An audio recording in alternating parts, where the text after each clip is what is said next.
la présence des familles des joueurs est souvent un élément essentiel dans la réussite d'une équipe. Pour que les footballeurs de l'équipe de France soient au mieux dans leur tête, la Fédération française de football fait souvent en sorte de permettre aux proches des joueurs de se rendre sur place pour les soutenir.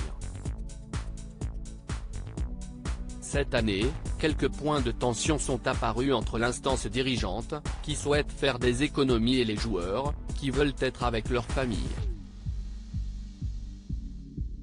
On ne comprend pas comment on peut payer quand on n'est pas champion du monde en 2018 et qu'on ne peut plus quand on l'est, a témoigné un membre de l'entourage d'un joueur à l'équipe récemment.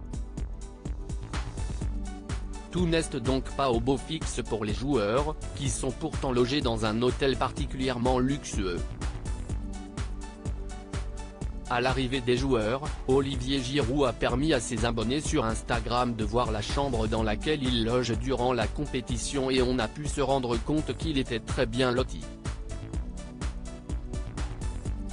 Ce mardi 22 novembre au soir, la France a joué son premier match contre l'Australie et l'entrée en matière a été réussie.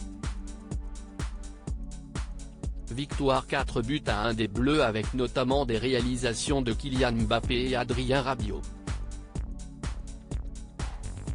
Pour ce match, la plupart des joueurs avaient la chance d'avoir leurs proches dans les tribunes, à l'image de Théo Hernandez, dont la compagne Zoé Christofoli était présente avec leur bébé. Mathilde obligée de rester en Europe pour le boulot côté Didier Deschamps, si sa femme Claude et son fils Dylan sont bien présents, il manque sa belle-fille, Mathilde Capellard. La jolie blonde a dû rester en Europe pendant que son copain est au Moyen-Orient et visiblement la pilule a du mal à passer, comme elle l'a indiqué sur son compte Instagram. Quand toute ta famille est à Dubaï pour la Coupe du Monde et que toi t'as plus de vacances, écrit-elle sur une vidéo TikTok où on la voit prendre une douche tout habillée.